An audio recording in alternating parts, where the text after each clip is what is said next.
all same cuma berbeza melalui. Kalau Malaysia mampu menjadi sebuah negara yang menerima golongan, saya yakin Malaysia akan menjadi sebuah negara yang lebih aman, yang lebih gembira, maju. Assalamualaikum warahmatullahi wabarakatuh. Apa kabar teman-teman semuanya di seluruh Nusantara? Kembali lagi bersama Tiolo TV. Oke, kali ini kita akan membahas mengenai LGBT yang saat ini mulai mencari pengakuan dari seluruh dunia bahwa mereka ini ingin diakui juga memiliki hak-hak yang sama. Ternyata di Malaysia juga ada LGBT seperti ini yang mencari pengakuan, seperti halnya apa yang disampaikan oleh channel Hausim Kausim, sahabat saya yang berasal dari Malaysia ini. Oke, ini videonya, kita saksikan. Sebuah negara yang boleh menerima cuma berbeza melalui. Kalau Malaysia mampu menjadi sebuah negara yang menerima golongan, saya yakin Malaysia akan menjadi sebuah negara yang lebih aman, yang lebih gembira, maju, dan juga recognition. Baru-baru ini beredar video yang menunjukkan seorang lelaki yang meluahkan perasaannya inginkan Malaysia memberi kebebasan dan juga membela mereka. Dengan kebebasan mereka mengatakan bahawa Malaysia akan jadi aman dan bertambah maju. Teman-teman semuanya, LGBT ini adalah kaum yang dimana dahulu telah dimusnahkan bukan dimusnahkan, diazab oleh Allah Subhanahu wa taala, yakni kaum Sodom. Mereka ini telah diazab oleh Allah Subhanahu wa taala. Ini dia harus pelajaran buat kita semuanya. Assalamualaikum warahmatullahi wabarakatuh. Bagi yang belum subscribe, saya Hashim. Bagi yang subscribe, terima kasih. Semua yang tengok video ini, Allah beri kebaikan dunia dan akhirat dan dijauhkan daripada perkara-perkara yang susah. Sahabat semua, sekarang ini dunia makin tenat dan juga nafsu manusia pun terbalik. Ada golongan yang mendakwah naluri mereka terkurung dalam diri yang salah. Kenapa masih lelaki? Tapi dalam aku perempuan, berangkat daripada orang yang salah.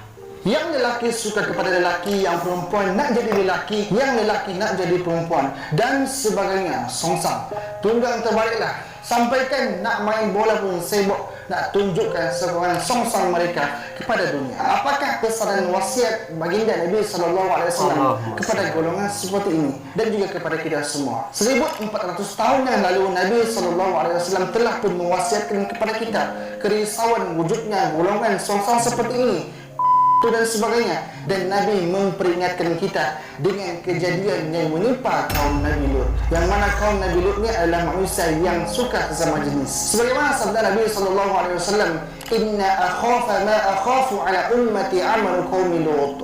Dia bermaksud sesungguhnya yang paling aku takut ditimpa kepada umatku adalah amalan kelakuan seperti kaum Lut. Golongan songsang batu ini sebenarnya telah pun wujud zaman Nabi Lut, yang mana mereka lelaki suka kepada lelaki, suka kepada yang di luar tabi'i dan sebagainya. Tetapi manusia itu seperti ini, Allah Subhanahu wa taala telah pun azab mereka dan lenyapkan mereka di muka bumi. Yang tinggal hanyalah tanda-tanda bekas-bekas kewujudan mereka di muka bumi ini untuk kita ambil peringatan, untuk kita ambil pengajaran. Apa yang telah mereka lakukan adalah azab Allah Subhanahu wa taala akan datang. Allah nak bagi kita tengok, Allah nak bagi kita ambil pelajaran. Inilah manusia yang pernah ingkar, yang mana kelakuan mereka di luar tabi'i, di luar sifat seorang manusia, di luar fitrah manusia. Mereka mendahulukan nafsu mereka berbanding akal mereka. Hari ini kita masih boleh saksikan, masih boleh tengok apa yang telah menimpa kaum Nabi Lut dan tanda kekuasaan Allah, tanda azab Allah. Dan sebenarnya golongan itu ini telah pun lenyap, Allah Subhanahu wa taala telah pun azab, tetapi pada hari ini ia wujud kembali. Wujud bukan nak sorok-sorok sembunyi-sembunyi, tetapi wujud yang terang-terangan, siap buat demonstrasi dan menuntut hak mereka. Sedangkan Allah telah menciptakan, menyediakan nafsu dan keinginan pada tempatnya. Sebaik-baik pasangan untuk manusia, lelaki pasangannya adalah wanita, wanita adalah pasangannya lelaki. Boleh kahwin, dan bila lelaki dan wanita kahwin, maka akan lahirlah generasi baru. Itulah fitrah, sesuai dengan keadaan kehidupan seorang manusia yang punya akal. Allah yang ciptakan kita manusia yang punya nafsu, Allah jugalah yang jadikan kita berpasang-pasangan dan menjauhkan diri dari perkara yang di luar tabi'i. Sebagaimana firman Allah Subhanahu wa taala, "Atatuna dzukran minal alamin wa tazaruna ma khalaqa lakum rabbukum min azwajikum bal antum qaumun 'adun." Yang bermaksud, patutkah kamu melakukan hubungan sejenis dengan lelaki daripada kalangan manusia dan kamu tinggalkan apa yang diciptakan oleh Tuhan kamu untuk kamu melakukan hubungan yang halal daripada kamu orang-orang yang bersalah, bahkan kamu adalah kaum yang melampaui batas keinginan kebanyakan haiwan. Sahabat semua, apakah golongan batu ini tidak memikirkan dan terus melakukan perbuatan yang keji ini, padahal mereka sendiri wujud dengan perkahwinan ibu dan juga ayah mereka, sedang mereka membuat hubungan sejenis sesama lelaki dengan meninggalkan istri ataupun suami pasangan mereka yang dihalalkan oleh Allah Subhanahu wa taala untuk mereka dengan perkahwinan. Sahabat semua, Allah ciptakan akal bagi malaikat tanpa nafsu syahwat. Allah ciptakan bagi binatang syahwat tanpa akal. Allah ciptakan bagi manusia pula akal dan juga syahwat sekaligus. Apabila manusia nafsu syahwatnya mengalahkan akal sihatnya, jadilah ia lebih rendah daripada binatang.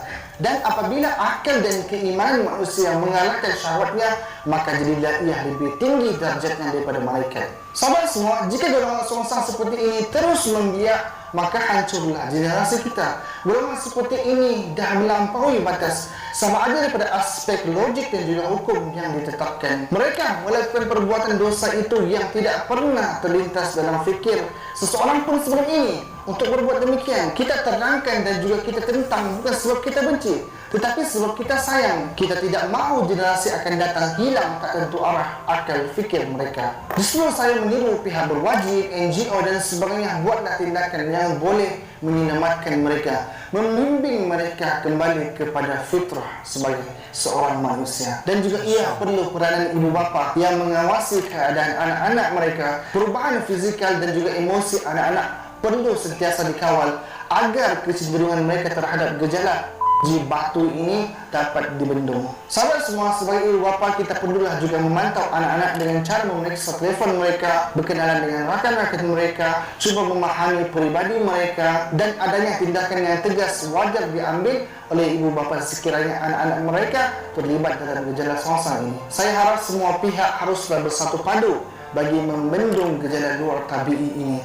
Sikap masyarakat yang memandang dengan isu berkenaan haruslah dikikis agar masyarakat bebas daripada gejala songsang.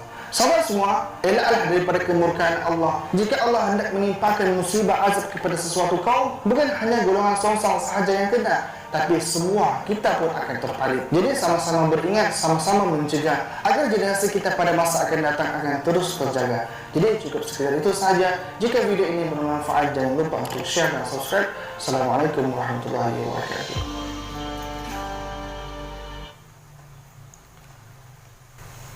Itu teman-teman semuanya video dari Hasyim Kausim yang sangat jelas tentang LGBT, dan itu sangat terbaik sekali.